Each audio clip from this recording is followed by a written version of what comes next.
அனைவருக்கும் வணக்கம். சாய்ஸ் அகாடமியிலிருந்து சண்முகப்பிரியா. இன்னைக்கு நம்ம என்ன பார்க்க போறோம்னா, யூனிட் 6ல ஆங்கிலேய ஆட்சிக்கு எதிராக தமிழகத்தில் நிகழ்ந்த தொடக்க கால கிளர்ச்சிகள் அந்த டாபிக்ல ஊமைத்துறை அப்படிங்கிறவரை பத்தி நம்ம பார்க்க போறோம். இவர் யாருன்னா கட்டபொம்மனோட சகோதரர் தான். பாளையங்கோட்டை புரட்சி, அந்த பாஞ்சாலம் புரட்சி போர் நடந்தது இல்லைங்களா, கட்டபொம்மனை கயத்தாறுல தூக்கிலிட்டதுக்கு அப்புறம் இவங்களோட சகோதரர்களை எங்க ஒரு பாளையங்கோட்டை ஜெயிலில் அடைச்சிட்டாங்க. சரிங்களா.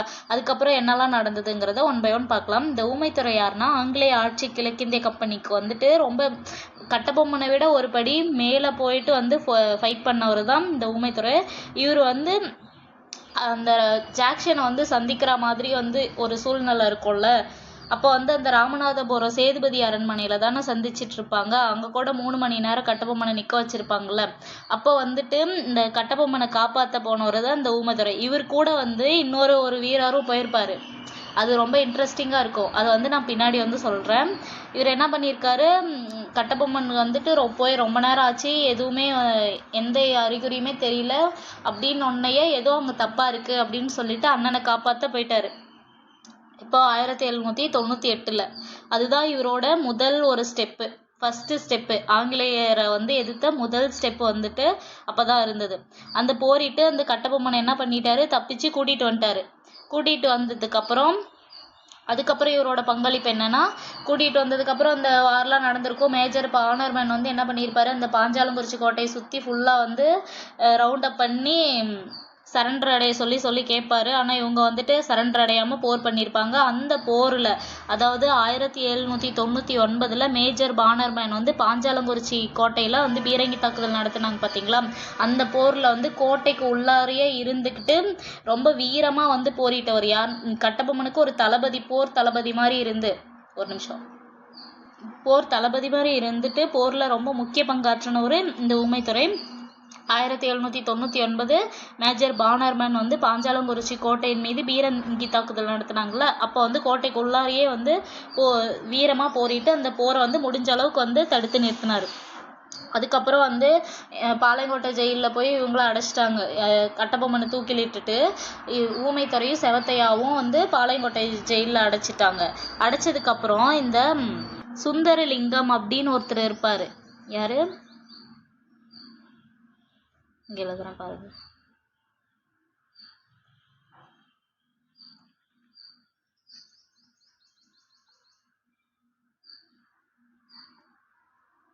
சுந்தரலிங்கம்.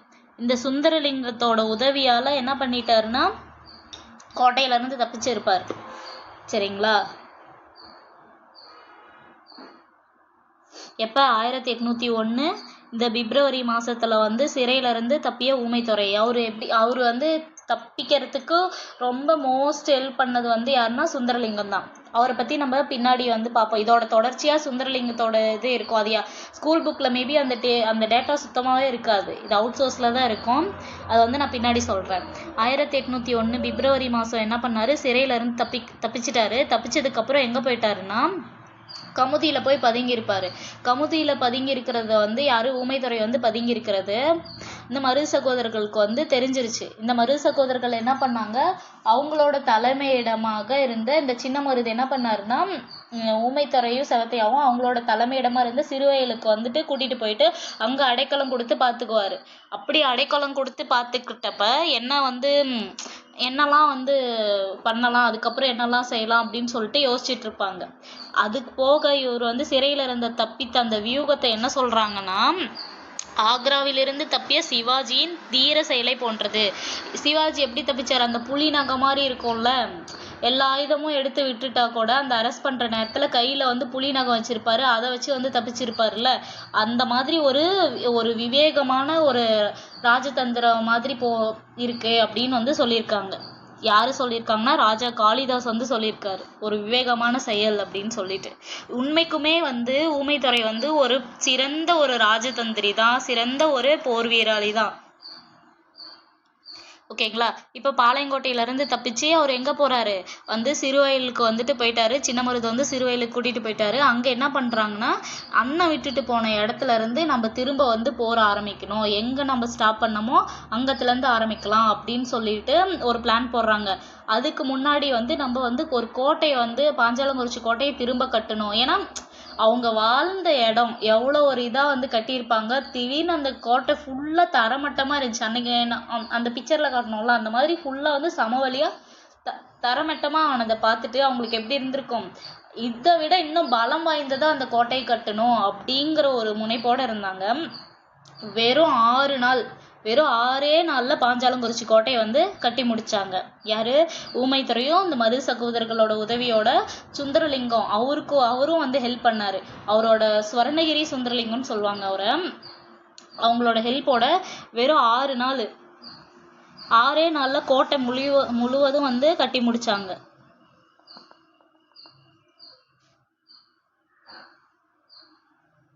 சரிங்களா? இந்த கோட்டையெல்லாம் கட்டி முடிச்சுட்டு ஒரு பக்கம் வந்துட்டு ஆங்கிலேயர்களை எதுக்கணும். இவன் என்னடானா சிறையில இருந்து தப்பிச்சு கோட்டை வரைக்கும் கட்டிட்டு போயிட்டாங்க. இந்த நியூஸ் எல்லாம் ஆங்கிலேயர்களுக்கு தெரியாம இருக்குமா? இந்த நியூஸ் அவங்களுக்கும் வந்து தெரிய ஆரம்பிச்சது. தெரிய ஆரம்பிச்ச உடனே இவங்க மருது சகோதரர்கள் கிட்ட வந்துட்டு என்ன சொன்னாங்க, நீங்க வந்துட்டு எனக்கு அவங்கள காட்டி கொடுங்க, யாரு? கட்டபொம்மனோட சகோதரர்களை வந்து எனக்கு காட்டி கொடுங்க அப்படின்னு சொல்லிட்டு இது மருது சகோதரர்களை ப்ரெஷர் பண்ணாலும் அவங்க வந்துட்டு அந்த பழக்கம் எங்களுக்கு கிடையாது அப்படின்னு சொல்லிட்டு உன்னால என்ன பண்ண முடியுமோ பண்ணிக்க அப்படின்னு சொல்லி ஆங்கிலேயர்கிட்ட மருது சகோதரர்கள் வந்து சொல்லியிருப்பாரு. சரிங்களா? இவங்க வந்தோடனே என்ன பண்ணாங்க, ஃபர்ஸ்ட் பாஞ்சாலங்குறிச்சி கோட்டையை வந்து கட்டினாங்க. பாஞ்சாலங்குறிச்சி கோட்டையை கட்டி முடிச்ச உடனே ஆங்கிலேயருக்கு எதிர்க்கிறதுக்கு படைபலம் தேவை அப்படின்னு சொல்லிட்டு பிற பாளையக்காரங்கள்லாம் வந்து ஒன்று திரட்டி நம்ம வந்து ஆங்கிலேயர்களை எதிர்க்கலாம் அப்படின்னு சொல்லிட்டு பண்ணப்ப நிறைய பாளையக்காரர்கள் அப்பயும் அவங்களுக்கு எதிர்ப்பு தெரிவித்தாலும் இந்த திருநெல்வேலி பாளையக்காரங்க ஊமைத்துறைக்கு சப்போர்ட் பண்ணாங்க. இவங்க கொடுத்த இந்த சப்போர்ட்டின் ஆதரவு பேர்ல இவரையும் வந்து ப்ரூவ் பண்ணி ஆகணும்ல. ஊமைத்துறையும் வந்து தன்னை வந்து ப்ரூவ் பண்ண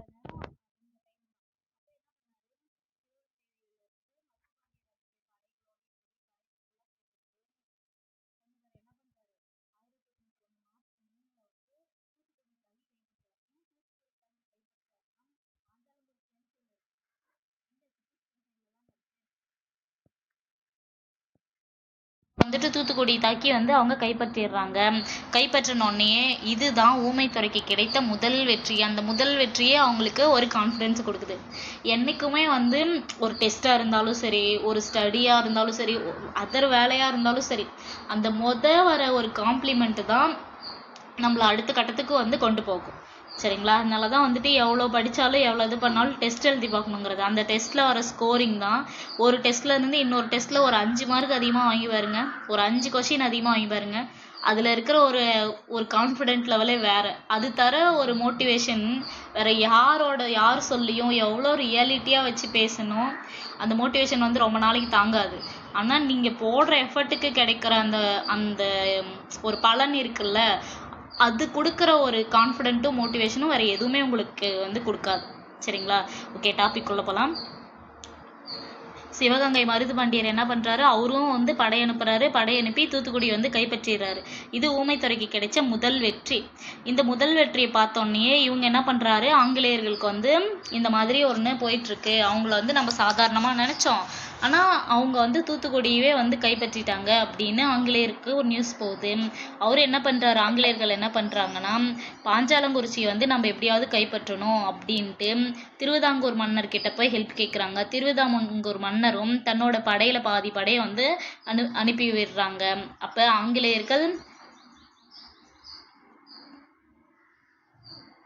ஆங்கிலேய படை பிளஸ் திருவிதாங்கூர் மன்னர் அனுப்பிய படை, இந்த படையோட துணை கொண்டு யாரு, காலின் மெக்காலே. இது ரொம்ப முக்கியங்க இந்த பேரு, காலின் மெக்காலே. ஒரு நிமிஷம், காலின் மெக்காலே.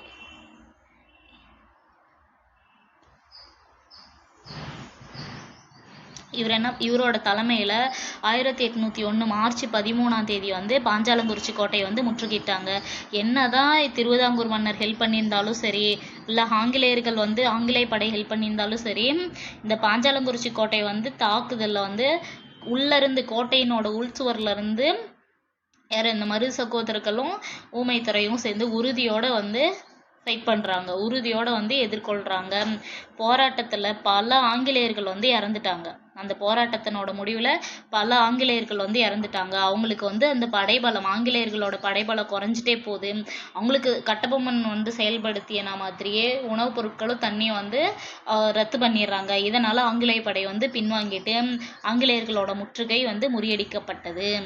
இது ஊமைத்துறைக்கு கிடைத்த இரண்டாவது வெற்றி. முதல் வெற்றி என்ன பண்ணாரு? 1801 மார்ச் 3 வந்து தூத்துக்குடியை வந்து தாக்கி கைப்பற்றாரு. அதுக்கு அடுத்த வெறும் 10 டேஸ்லயே பாருங்க, 10 டேஸ்லயே வந்து பாஞ்சாலங்குறிச்சி போர் வந்து நடக்குது. அதுலயும் வந்து ஆங்கிலேயர்களோட வந்து வெற்றி பெற்றுட்டாரு. இதுக்கு மேல அவர் சொல்ல வேணும். அவருக்கு இன்னும் கான்ஃபிடென்ட் அதிகமாகி திரும்பவும் வந்து என்ன பண்ணுறாங்க, திரும்பவும் வந்து பாஞ்சாலங்குறிச்சி கோட்டை முற்றுகை வந்து இந்த ஆங்கிலேயர்கள் அவங்க வந்து சீக்கிரமாக தோல்வியை அக்செப்ட் பண்ணிக்க மாட்டாங்க. திரும்பவும் வந்து பாஞ்சாலங்குறிச்சி கோட்டையை வந்து இன்னும் அதிகப்படியான வீரர்களோட சேர்த்துக்கிட்டு அதே மெக்கல்லே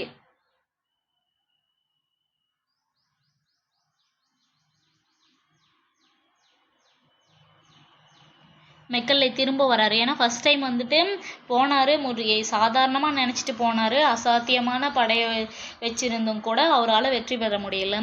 திரும்ப இவர் என்ன பண்ணுறாரு, ஒரு பிளான் பண்ணுறாரு. இப்படி கோட்டை இருக்கு ஓகேங்களா, இந்த கோட்டையில் 3 பக்கமும் சேர்ந்து தாக்குதல் நடத்தினா இந்த கோட்டை ஃபுல்லாக வந்து வீழ்ந்துரும். இந்த சைடு, இந்த பக்கம், இந்த பக்கம், இப்படி மும்முனை தாக்குதல் நடத்தினா எப்பேற்பட்ட ஸ்ட்ராங்கான கோட்டையாக இருந்தாலும் வந்து அது வந்து விழுந்துரும் அப்படின்னு சொல்லிட்டு இந்த மெக்கல்லே ஒரு பிளான் போடுறாரு. பிளான் போட்டு சென்னை, ஆற்காடு, திண்டுக்கல், திருச்சி, மலபார் இந்த பகுதியில இருந்து எல்லா படை வீரர்களையும் திரட்டுறாரு. இதுல தஞ்சாவூர் மன்னர் சரபோஜி இருக்கார் பார்த்தீங்களா, அவரும் புதுக்கோட்டை தொண்டைமான் இவங்களும் கூட ஆங்கிலேயர்களுக்கு வந்து ஹெல்ப் பண்ணாங்க. எல்லாரும் ஹெல்ப் பண்ணி என்ன பண்ணிட்டாங்க, இந்த கோட்டையை சுற்றியும் ஆளுங்களை நிறுத்திட்டாங்க. நிறுத்தி 3 பக்கமும் இந்த சைடில் ஃபுல்லாக வந்து பீரங்கி குண்டுகளால் கோட்டையை வந்து கண்டினியூவாக விடாமல் தாக்கிட்டே இருக்காங்க. அதுக்கு வந்து யார் வந்து தளபதியாக இருந்தாங்கன்னா கர்னல் அக்னியும் இருக்கார் பார்த்தீங்கன்னா. ஏன்னா இவரு தானே வந்து ஃபர்ஸ்ட் டைமும் அந்த பாஞ்சாலங்குறிச்சி கோட்டையை வந்து தகர்க்கிறப்ப வந்து இருந்திருப்பாரு. அவரே திரும்ப வராரு. கர்னல் அக்னியும் அவர் தலைமையில் வந்து ஆங்கிலேயர்கள் இந்த கூட்டுப்படையை சேர்த்துட்டு பாஞ்சாலங்குறிச்சியை வந்து முற்றுகையிட்டாங்க. அப்படி தொடர்ந்து வந்து முற்றுகையிட்டும் கூட 53 நாட்கள் அவங்களுக்கு தேவைப்பட்டிருக்கு. தொடர்ந்து ஒரு கோட்டையை வந்து தரைமட்டமாக்குறதுக்கும் அவங்கள எதிர்த்து போராடுறதுக்கும் 53 நாட்கள் கிட்டத்தட்ட. இங்க பாருங்க, சென்னை, ஆற்காடு, திண்டுக்கல், திருச்சி, மலபார் பகுதியிலையும் இருந்து படையெல்லாம் வருது. அது போக தஞ்சாவூர் மன்னர் படை சரபோஜி இருக்காரு, அவருக்கு அப்புறம் புதுக்கோட்டை தொண்டைமான் இருக்காரு. இவங்களுக்கு போக ஆங்கிலேயர்களுக்குன்னு ஒரு குறிப்பிட்ட படை இருக்கும். இத்தனை படையும் சேர்ந்தும் கூட 53 நாள் ஆயிருக்குன்னா அப்ப எவ்வளவு பெரிய ஒரு வீரனா இருப்பாரு ஊமைத்துறை. நினைக்கும் போதே எனக்கே பிரமிப்பா இருக்கு ஓகேங்களா. எப்போ 1801 மே 24 அக்னியு தலைமையில் இந்த படைகள்லாம் வந்துட்டு கோட்டையை சுற்றி வளைக்கிறாங்க.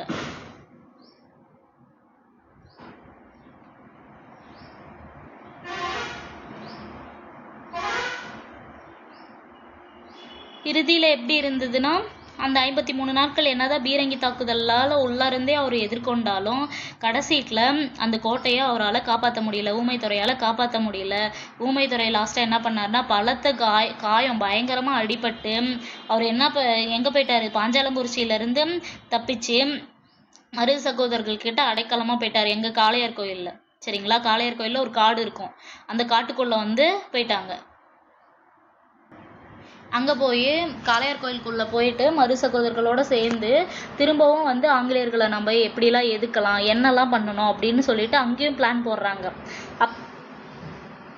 இவங்க என்னதான் வந்து கோட்டையை தகர்த்துட்டாலும் அப்போ தப்பிச்சு போனவங்களை தேடணும்ல.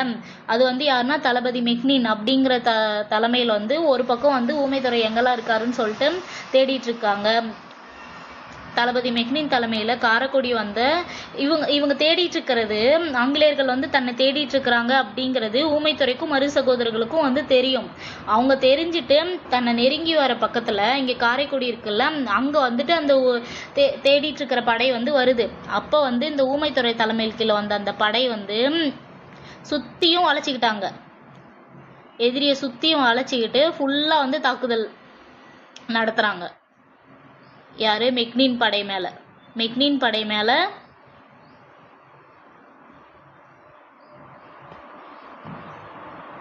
மெக்னின் படை மேலே என்ன ஊமைத்துறையும் மரு சகோதரர்களும் சேர்ந்து ஃபுல்லாக வந்து தாக்குதல் நடத்தி இந்த தாக்குதலை வந்து எதிர்கொள்ள முடியாமல் இந்த மெக்னின் படை அதாவது ஊமைத்துறையை கைது செய்ய வர வழியில் இதெல்லாம் நடந்தது.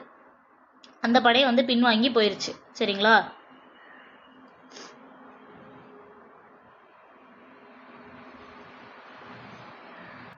தளபதி மெக்னின் படை பின்வாங்கின நியூஸு கர்னல் அக்னியுக்கு வந்து தெரிய வருது. கர்னல் அக்னியூ என்ன பண்ணுறாரு, அதே 1801 செப்டம்பர் மாதத்தில் திரும்ப காளையார் கோயில் மீது வந்து படையெடுக்கிறாரு. படையெடுத்தோடனே சிவகங்கையோட பல பகுதியில் வந்து கர்னல் அக்னியூ வந்து கைப்பற்றாரு. இவங்க ஆங்கிலேயர் சைடில் ஒரு ஸ்ட்ராங்கான ஒரு பிளேயர், அதாவது ஒரு ஸ்ட்ராங்கான ஒரு வீரர் யாருன்னா இவர் இந்த அக்னியூ தான். அதே மாதிரி இவருக்கும் வந்து ஏகப்பட்ட தலகணம் இருக்கும். அதை வந்து பின்னாடி நான் ஏன் அப்படி சொல்கிறேன்ட்டு நான் பின்னாடி சொல்கிறேன். இதுக்கு மேலே வந்து என்ன பண்ணுறாரு, கர்னல் அக்னி வந்து காளையார் கோயிலில் வந்து தாக்குறாரு. சிவகங்கையோட பல பகுதியில் வந்து கைப்பற்றாரு. கைப்பற்றினதுக்கப்புறம் வந்து யார், இன்னஸ் ஜேம்ஸ், அதுக்கப்புறம் பிளாக்பர்ன் அண்டு மெக்காலே இவங்க தலைமையெல்லாம் சேர்ந்துக்கிட்டு திரும்ப காளையார் கோயிலுக்கு வராங்க. காளையார் கோயிலில் வந்து தாக்குனாலும் காளையார் கோயிலில் அவங்களால கைப்பற்ற முடியல. அகெயின் வந்து 3 பக்கமும் இருந்து காளையார் கோயிலில் வந்து தாக்குறாங்க. ஆல்ரெடி வந்து பாஞ்சாலங்குறிச்சி இதுலேயே அவருக்கு வந்து உடல் நல ரொம்ப மோசமாக தான் இருந்தது. யாருக்கு, ஊமைத்துறைக்கு பலத்த காயங்களோடு தான் வந்து தப்பிச்சிருப்பாரு.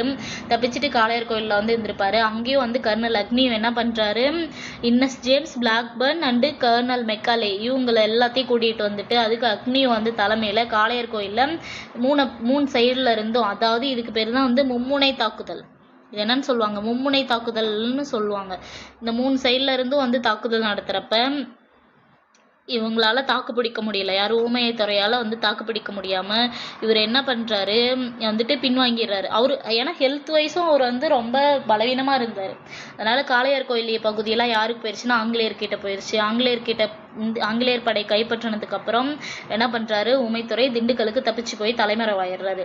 திண்டுக்கல்லுக்கு தப்பிச்சுட்டு போயிட்டாலும் 3 நாட்களுக்கு அதே காயங்களோடைய உடம்புல வந்து காயங்களோட என்ன பண்றாரு, குதிரையில் தானே வந்துட்டு யாரையும் வந்து அவரோட போர் தளபதிகளோ யாரையுமே வந்து ஹெல்ப்புக்கு இல்லாம ஊமைத்துறையே வந்து போய் ஆள் திரட்டுறாரு. நம்ம என்ன ஆங்கிலேயர்களை எதுக்கணும், நம்மளோட படை வந்து குறைஞ்சிட்டே போயிட்டு இருக்கு.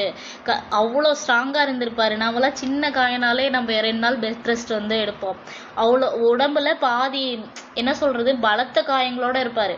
அப்படி காயங்களோட இருக்கிறப்பையும் தானே குதிரையில சவாரி பண்ணி ஆங்கிலேயர்களுக்கு எதிராக வந்து நம்ம போரிடணும் அப்படிங்கிறதுல இவரோட ஸ்ட்ராங்கை பார்த்து, இவரு இருக்கிற அந்த உறுதித்தன்மையை பார்த்து பல வீரர்கள் வந்து அவருக்கு அந்த டைம்ல வந்து துணையா இருந்தாங்க. சரிங்களா? ஆயுதம் தாங்கிய வீரர்களை வந்து திரட்டுறாரு. திரட்டிட்டு இவர் என்ன பண்றாரு, விருபாட்சியை வந்து போய் கைப்பற்றாரு. அந்த டைம்லையும் கூட போய் விருபாட்சியை கைப்பற்றி அதை கைப்பற்றினதுக்கு அப்புறம் அவர் கோட்டையில உட்காரல. அதுக்கு பின்னாடி இருந்த ஒரு காட்டுக்குள்ள போயிட்டு ஊமைத்துறை வந்து மறைஞ்சுப்பாரு. அங்க போயிட்டு வந்து ட்ரீட்மெண்ட் எடுத்துட்டு இருந்தார். இதை தெரிஞ்சுக்கிட்டாங்க யாரு, ஜோன்ஸ். அவங்க படை வந்து ஊமைத்துறை இந்த மாதிரி காட்டுக்குள்ள இருக்காரு அப்படிங்கிறது வந்து தெரிஞ்சிருது. தெரிஞ்சதுக்கு அப்புறம் ஊமைத்துறையை வந்து பிடிக்கிறதுக்காக வராங்க. சரிங்களா? பிடிக்கிறதுக்காக வந்தோடனே இவர் வந்து ஒரு பதுங்கு குழியில தான் வந்து பதுங்கிட்டு இருப்பாரு. ஜோன்ஸ் வர்றது வந்து ஜோன்ஸ் தலைமையிலான ஒரு படை வந்து தன்னை நோக்கி வந்துட்டு இருக்குது அப்படிங்கிறது தெரிஞ்சதுக்கு அப்புறம் ஊமைத்துறையோட படை வீரர்கள்லாம் என்ன பண்ணாங்க, அவரை வந்து ஜோன்ஸோட தலைமையில வந்த படையை விருபாட்சியிலையும் சேத்தாராம்பட்டியிலையும் மறிச்சுக்கிட்டாங்க. ஃபுல்லா வந்து பிளாக் பண்ணிட்டாங்க. பிளாக் பண்ணி ஊமைத்துறையும் சரி அவங்களோட படை வீரர்களும் சேர்ந்து போரிட்டோம். இவங்க தான் ஆல்ரெடி வந்து வீக்காக வர இருந்தாங்க. உணவுப் பொருளும் வந்து பற்றாக்குறை ஏற்பட்டுச்சு ஊமைத்துறையோட படை வீரர்களுக்கு. ஊமைத்துறைக்கும் ஹெல்த் இஷ்யூஸ் இருந்தது. முடிஞ்ச அளவுக்கு அவரும் போராடி பார்த்தாரு. அவரால் வந்து தாக்கு பிடிக்க முடியல. சரின்னு சொல்லிட்டு அவர் எங்க போயிட்டாருன்னா திண்டுக்கல்ல போயிட்டு ஒரு பள்ளத்தாக்குல வந்து பதுங்கிட்டு இருந்தாரு. அப்ப வந்து ஆங்கிலேய படைகள் வந்து அவரை வந்து பின்னாடியே வந்து துரத்தி சென்று அவங்கள வந்து ஃபுல்லா வந்து அட்டாக் பண்ணாங்க. அட்டாக் பண்ணியும் கூட அவங்க வந்து சரணடையல. ஊமைத்துறை போய் வந்து சரணடையல. கடைசியில் என்ன ஆச்சுன்னா, ஊமைத்துறைக்கு ஆதரவா இருந்த கிளர்ச்சியாளர்கள்னு சொல்லிட்டு எல்லாரையும் கைது பண்ணி அவங்களுக்கு கொடூரமா வந்து சித்திரவதை பண்ணதா வந்து சொல்றாங்க. எப்படின்னா, உணவுப் பொருட்களே வந்து கொடுக்கல. உணவு, தண்ணி எதுவுமே வந்து 3 3 நாள் ஃபுல்லாக வந்து கைது பண்ணி 3 நாளைக்கு எதுவுமே கொடுக்காத வச்சிருந்து, அதுக்கு மேலே வந்து பசியாலையும் தாகத்தாலையும் இருந்த அவங்கள கொடூரமாக சித்திரவதை பண்ணி தான் வந்து கொன்னதா வந்து சொல்கிறாங்க. இதுக்கிடையில இந்த ஊமைத்துரை இருக்கார் பார்த்தீங்களா, ஆங்கிலேயர் வசம் வந்துட்டு அவரை வந்து அரெஸ்ட் பண்ணி அவங்கள ஊமைத்துரையும் சரி அவங்களோட இளைய சகோதரரான செவத்தையாவும் சரி அந்த ஒரு இது மாதிரி இருக்கும், பல பாளையக்காரர்கள் கிளர்ச்சியாளர்கள் முன்னிலையிலே வச்சு தலையை வெட்டி துண்டிச்சிட்டாங்க. இப்படின்ட்டு யார் சொல்றாங்கன்னா ஜேம்ஸ் வெல் அப்படிங்கிற ஒரு ஆங்கிலேயர்கள் தன்னோட டைரியில வந்து எழுதியிருக்கிறதா வந்து சொல்றாங்க. சரிங்களா? ஓகே, இப்போ இந்த பார்ட்ல நம்ம ஸ்டோரி வந்து சொல்லிட்டோம். சரிங்களா? ஊமைத்துரை இருக்காரு, கட்டபொம்மனுக்கு உறுதுணையா இருந்தாரு, ராமநாதபுரம் சேதுபதி அரண்மனையில வந்து இருந்து கட்டபொம்மனை தப்பிக்க வச்சாரு. அங்க போயிட்டு பாஞ்சாலங்குறிச்சி மேஜர் பானர்மேன் தலைமையில வந்து போர் நடக்க அந்த பாஞ்சாலங்குறிச்சி கோட்டை மீது தாக்குதல் நடத்தினப்பயும் உறுதுணையா இருந்தாரு. அதுக்கு மேல வந்து பாளையங்கோட்டை ஜெயில இருந்து தப்பிக்கிறதுக்கு ஊமைத்துறை தப்பிக்கிறதுக்கு யார் ஹெல்ப்ஃபுல்லா இருந்தாங்க? சுந்தரலிங்கம் வந்து ஹெல்ப்ஃபுல்லா இருந்தாங்க. அந்த பிளானை, அதாவது பாளையங்கோட்டை ஜெயில இருந்து தப்பிக்கிறதுக்கு இவங்க பயன்படுத்திய வியூகம் எப்படி இருந்ததுன்னா, ஆக்ராவில இருந்து தப்பிய சிவாஜியின் தீர ஜெயிலை போன்றதே அப்படின்னு ராஜா காளிதாஸ் வந்து சொல்றாரு. சரிங்களா? பாளையங்கோட்டை ஜெயில இருந்து தப்பிச்சு இவர் எங்க இருக்காரு, கமுதியில வந்து பதுங்கிட்டு இருக்காரு அப்படின்னு மரு சகோதரர்களுக்கு தெரிய வருது. மரு சகோதரர்கள் இங்க இருந்து அவரை அவங்களோட தலைமையிடமா, சின்ன மருது என்ன பண்றாரு, அவரோட தலைமையிடமான சிறுவயலுக்கு அழைச்சிட்டு போறாங்க. ஓகேங்களா? சிறுவயலுக்கு அழைச்சிட்டு போனோடனே ஊமைத்துரை என்ன சொல்றாரு, அண்ணா எங்க விட்ட இடத்துல இருந்து, அண்ணா எந்த இடத்துல விட்டு போனாரோ அந்த இடத்துல இருந்தே ஆங்கிலேயர்களை நம்ம எதுக்கணும் அப்படின்னு வந்து சொல்றாரு. பல பாளையக்காரங்கள்ல வந்து ஒன்று திரட்டுறாரு. அதுல வந்துட்டு மெயினா வந்து திருநெல்வேலி பாளையக்காரங்க ஊமைத்துரைக்கு பயங்கர சப்போர்ட்டிவா இருக்காங்க. அது போக சிவகங்கை மருதுபாண்டியனும் சப்போர்ட்டிவா இருக்காரு. இவங்களெல்லாம் இந்த படை வீரர்கள்லயே வச்சுட்டு இவர் என்ன பண்றாரு, ஊமைத்துரை 1801 மார்ச் 3 தூத்துக்குடி தாக்கி கைப்பற்றாரு. இது அவருக்கு கிடைச்ச முதல் வெற்றி. அதுக்கு மேல இவரு காலின் மெக்காலே தலைமையில வந்து 1801 அடுத்த 10 நாள்லயே மார்ச் 13 வந்த படை வந்து பாஞ்சாலங்குறிச்சி கோட்டையை வந்து முற்றுகையிடுறாங்க. ஏன்னா அதுக்கு முன்னாடி இவர் என்ன பண்ணுவார், அந்த கோட்டை ஊமைத்துறை வந்து கோட்டையை கட்டணும்னு நினைச்சு ஒரு 6 நாள்ல பாஞ்சாலங்குறிச்சி கோட்டை வந்து கட்டி முடிக்கப்படும். அந்த கோட்டையை காலின் மெக்காலே தலைமையில வந்து படை வந்து முற்றுகையிட்டோம். அந்த படையை வந்து ஓட விட்டாரு. இது அவருக்கு கிடைத்த 2வது வெற்றி. எப்போ வராங்க, 1801 மார்ச் 13 ஆங்கிலேயர்களுக்கு ஹெல்ப் பண்ணது யாரு, திருவிதாங்கூர் மன்னன். ஓகேங்களா? அந்த படையை வந்து இவரு முறியடிச்சிடுறாரு. இது அவருக்கு கிடைத்த 2வது வெற்றியா பார்க்கப்படுது. அதுக்கு மேல திரும்பவும் வந்து போயிட்டு திரும்பவும் வந்து பாஞ்சாலங்குறிச்சி கோட்டை முற்றுகையிடுறாங்க. முற்றுகையிட்டாலும் 53 நாட்கள் வந்து கோட்டைக்கு உள்ளாரையே இருந்து போரிட்டு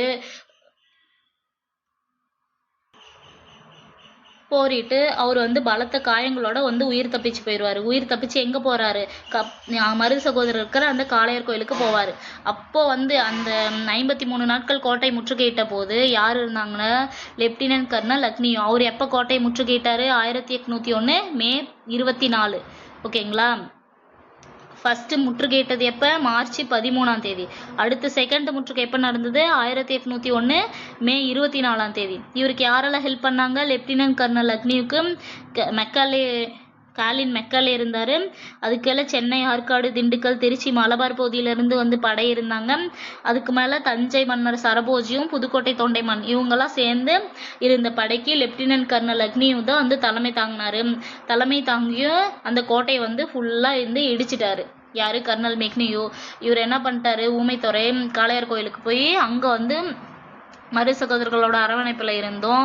அவர் என்ன பண்றாரு, தன்னை நோக்கி வராங்க, தன்னை வந்து ஃபாலோ பண்ணிட்டு வந்த தளபதி மெக்னின் அப்படிங்கிற ஒருத்தர் தலைமையில வந்த அந்த ஆங்கிலேயர் படையை இடையிலேயே எடைமறைச்சு இந்த ஊமைத்துறையோட தலைமையின் கீழ் வந்த அந்த படை வந்து ஃபுல்லா வந்து தளபதி மெக்னின் படையை ஓட விட்டுட்டாங்க. சரிங்களா? இதனால மெக்னின் என்ன பண்ணாரு, திரும்ப போய் கர்னல் அக்னியூ கிட்ட சொல்றாரு. கர்னல் அக்னியூ திரும்ப வந்து என்ன பண்றாரு, 3 பக்கமும் வந்து தாக்குதல் நடத்தலாம். இது எப்ப நடத்துது, 1801 செப்டம்பர்ல. சரிங்களா? மார்ச்ல இருந்து மே வந்தது, மேக்கு அப்புறம் வந்து என்னது செப்டம்பர். அடுத்த டேட்டா 1801 செப்டம்பர்ல வருது. திரும்ப காளையார் கோயில்ல வந்து 3 சைட்ல இருந்து தாக்குறாங்க. இந்த தாக்குதலை எதிர்கொள்ள முடியாம இவர் என்ன பண்றாரு, திண்டுக்கலுக்கு போயிடுறாரு.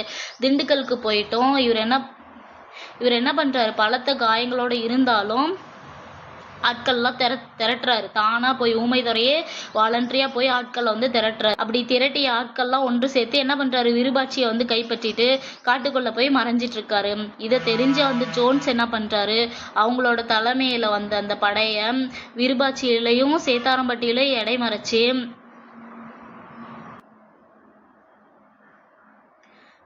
எங்க விருபாட்சியிலும் சேத்தாரம்பட்டியிலும் இடைமறைச்சு இந்த ஊமைத்துறையோட படை வீரர்கள் வந்து தாக்குறாங்க. ஓகேங்களா?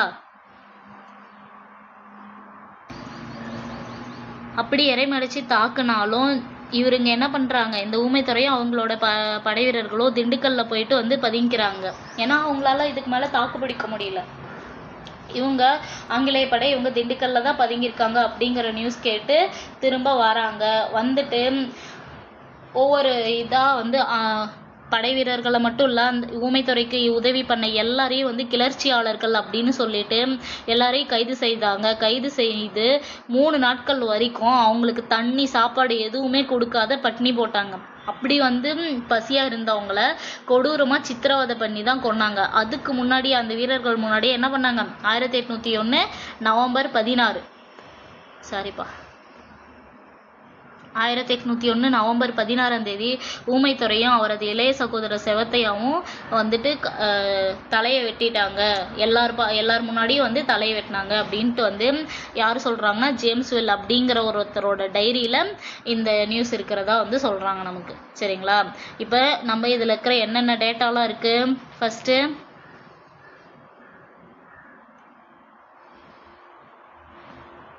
1798 இங்க ஒரு இயர் இருக்காங்களா, இது எப்போ சேதுபதி அரண்மனையில ராமநாதபுரம் சேதுபதி அரண்மனையில கட்டபொம்மனுக்கு ஹெல்ப் பண்ண இயர். அதுக்கப்புறம் 1799 என்னது, மேஜர் பானர்மேன் பாஞ்சாலங்குறிச்சி கோட்டை மீது தாக்குதல் நடத்தினது.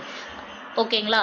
அதுக்கு அடுத்தது 1801 பிப்ரவரி 1801 பிப்ரவரியில அவர் என்ன பண்ணாரு, அந்த பாளையங்கோட்டை ஜெயில இருந்து தப்பிச்சிட்டாரு.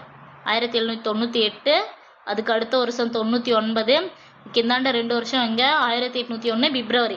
ஓகேங்களா? அப்ப 1801 மார்ச் 3லயே பாருங்க, 3லயே வந்து தூத்துக்குடி வந்து கைப்பற்றிட்டாரு.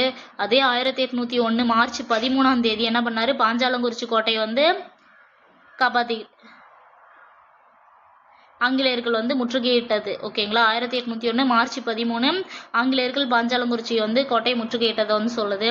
அது கீழே 1801 மே 14 லெப்டினன்ட் கர்னல் அக்னி வந்து அவங்களோட கூட்டுப்படை வந்து பாஞ்சாலங்குறிச்சி கோட்டையை முற்றுகையிட்டது. ஓகேங்களா?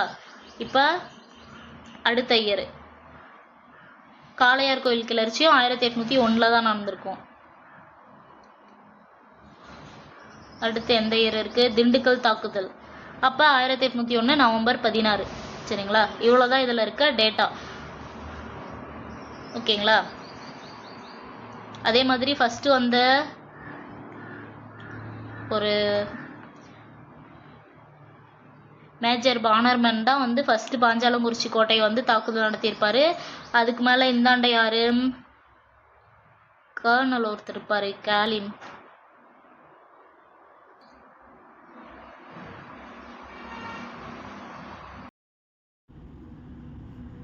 யாருன்னா இந்த கேலின் மெக்காலே அப்படின்னு சொல்லிட்டு வருவாரு ஒருத்தர். ஃபர்ஸ்ட் வந்தது யாரு, மேஜர் பானர்மேன். செகண்ட் வந்தது இங்க இருக்கார் பார்த்தீங்களா, கேலின் மெக்காலே. ஓகேங்களா? இதுக்கப்புறம் யாருன்னா கர்னல் அக்னியோ வந்திருப்பாரு. ஒரு நிமிஷம், கர்னல் அக்னியோ, லெப்டினன்ட் கர்னல் அக்னியோ. சரிங்களா? அதுக்கடுத்து தளபதி மெக்னின். இதெல்லாம் கூட தேவையில்ல, மெயினாக வந்து கர்னல் அக்னியும் தெரிஞ்சுக்கோங்க. அதுக்கப்புறம் இந்த மும்முனை தாக்குதல் காளையார் கோயிலில் வந்து மும்முனை தாக்குதல் நடத்தினவங்க யாருன்னா இன்னஸ் ஜேம்ஸ், பிளாக்பர்ன் அண்டு மெக்காலே. இவங்க 3 பேரும் சேர்ந்து காளையார் கோயிலில் மும்முனை தாக்குதல் நடத்தினாங்க அப்படிங்கிறத தெரிஞ்சுக்கோங்க.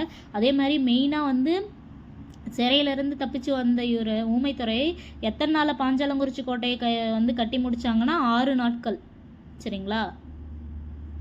6 days 6 daysக்குள்ள அந்த கோட்டையை ஃபுல்லாக வந்து கம்ப்ளீட் பண்ணிட்டாங்க. வீடு கட்டணுன்னாலே இங்கே நிறைய பேருக்கு வந்துட்டு 60 வருஷ கனவா 30 வருஷ கனவாலாம் இருக்குது. 6 நாளில் ஒரு கோட்டையே கட்டியிருக்காங்கன்னா பார்த்துக்கோங்க. ஓகேங்களா. அதுக்கு அடுத்தது வந்துட்டு யார், மேஜர் பேனர்மேன் நம்ம சொல்லிட்டோம். அதுக்கப்புறம் Innes James, Blackburn, Macaulay, colonel அக்னியோ அண்டு கடைசியாக லாஸ்ட்டாக வந்தது யாருன்னா ஜோன் தலைமையில் தான் படை வந்து ஊமைத்துறை வந்து தோற்கடிச்சிருப்பாங்க. அது வந்து ஆக்சுவலி என்னென்னா ஊமைத்துறை அந்த இடத்துல வந்து ரொம்ப பலவீனமாக இருந்ததுனால இந்த ஜோன்னால் அவங்கள வந்து தோற்கடிக்க முடிஞ்சது. இல்லைன்னா ஊமைத்துறை வந்து நல்லபடியாக இருந்திருந்தாருன்னா ஜோனால் வந்து தோற்கடிக்க முடிஞ்சிருக்காது. சரிங்களா. இப்போ 1801 நவம்பர் 16 இதில் இருக்கிற இயர் மொத்தம் ஒரு 4-5 இயர் தான் இருக்கும். ஓகேங்களா. இந்த இது ரொம்ப ரொம்ப முக்கியம். அதே மாதிரி ஊமைத்துறை பாளையங்கோட்டை ஜெயிலிருந்து தப்பிக்கிறதுக்கு உதவுனது யாருன்னா சுந்தரலிங்கம். அவரை வந்து பற்றி நம்ம லாஸ்ட்டாக வந்து பார்க்கலாம். அடுத்தடுத்த பாட்டில் வந்து நான் சொல்கிறேன். அவர் வந்து சொர்ணகிரி வீரன் சுந்தரலிங்கம்னு சொல்லுவாங்க. சரிங்களா. அதான் அடுத்த பாட்டில் நம்ம பார்க்கலாம். நன்றி, வணக்கம்.